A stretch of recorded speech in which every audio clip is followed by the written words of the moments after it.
not just about outer beauty, it's about inner beauty, which is the real truth of finding out who you are, is your inner beauty and how you feel about yourself. Scientists have said that children form an identity as early as age 2. We form these identities of who we think we are as young as before we can speak. Now, our identity is made up of a lot of roles. I want to hear some roles. Now, one of them is obvious. You're a daughter. All of us are a daughter of somebody. So let me hear some more roles you play that might play into who you are. Anybody in this section? Friend. I heard friend. What else? A mother. A teacher. Neighbor. Sister. Pet owner. Yes. Counselor. A teen mom. Student. More. A mentor. You know what? Here's where the problem starts, is when your identity becomes failure, loser, unwanted, bad. It's when you start believing these bad things about you, or when you don't realize, and if you remember this next statement, this can help your life so much. Failure is not a person. Failure is an event. If you can remember when you fail, that it is just an event. It is not you. You made a mistake. You lost. Oh well, you will make it through this. It is not who you are. And choices are so daily. We are our choices. And so much of who we are is based on our choices. We become what our choices have been. And that is great if you have self-confidence and make good choices. And it is bad if you've made bad choices and don't snap out of it. Here's the deal. As a life coach, my passion is to help you make better choices in love and in life so you can finally live the life of your dream. And bad choices do not always have to do with not having money. The haves and the have-nots make a lot of bad choices. You may have seen in the news recently that Casey Johnson, the heiress of Johnson & Johnson, was found dead, and she had been dead for several days. Here is a young girl that's just like the prodigal son, but with the bad ending. She had everything. She had loving parents. She had a sister that was just loved her to death. She had all the money in the world, but she wanted to be out in Hollywood. So she goes out to Hollywood, takes her inheritance, squanders it all away on drinking and drugs and all these bad choices. And she didn't even choose quality friends. And her alleged fiance, where was she when she was dead for 3 days? She wasn't found for 3 days. Bad choices ended her life. Bad choices. And here was someone who had it all. Another one that you've seen last week in the news is a very beautiful girl to start out with, Heidi Montag. Here, I thought the girl was beautiful. She had an attractive husband. You would think she had it all, fame, fortune, love. And she didn't think she was pretty enough. So in one day, she did 10 plastic surgeries. Ouch! Ouch! And yet, here's the sad thing. What did she think that was going to get her? What was missing in her life that she needed 10? I'm not saying you can never have plastic surgery, okay? I'm not against plastic surgery. I'm against an addiction to it and feeling like it's going to feel something that in her it wasn't. You know what's so sad? What she got out of those 10 plastic surgeries is now all these yucky men and all these yucky reporters on different TV shows are talking about how they all want to have sex with her now. Ew!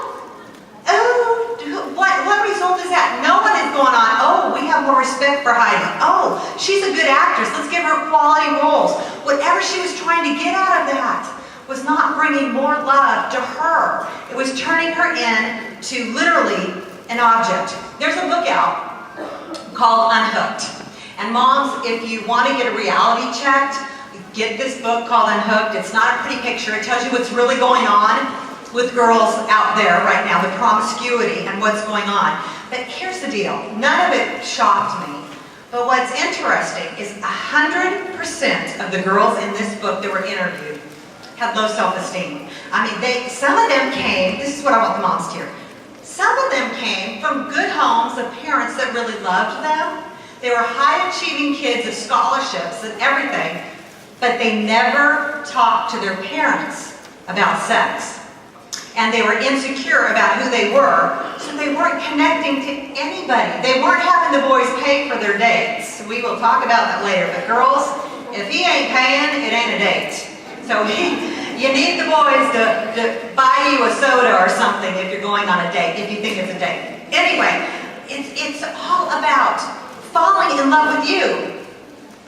Sure, cheap sex, okay, might give you a thrill for about 5 minutes, but it'll give you hours of emptiness. It'll give you days and years of numbness, of feeling like what I thought I'd get out of this, I didn't. The end result is never what you think it's going to be. It is never. And what about bad boys? Here's the truth about why we like bad boys. Besides the fact that some of them are very cute. Forget that part. But here's the thing about bad boys. You only choose boys that you feel worthy of. Okay? This is why self-esteem is so important. That's wonderful if you have high self-esteem, but it's very devastating if you don't. If you have low self-esteem, you will put up with a lot of bad behavior because you don't feel you deserve better than that. Why wouldn't somebody treat you bad if you feel bad about yourself? If you're happy with yourself, now let's say you feel good about yourself, you go out with a guy who starts to abuse you or treat you bad, but you have high self-esteem, you're going to be so turned off, it's going to be over. You're going to leave, no question. Now, are you going to be upset and call your girlfriend and say, this guy hit me, or something bad happened? Yes, but you're not going to take his call again. Girls, if you have low self-esteem, you know what's going to happen next? But I love him. He said he was sorry. I did something to make him do that. I might have looked at him wrong. It was my fault.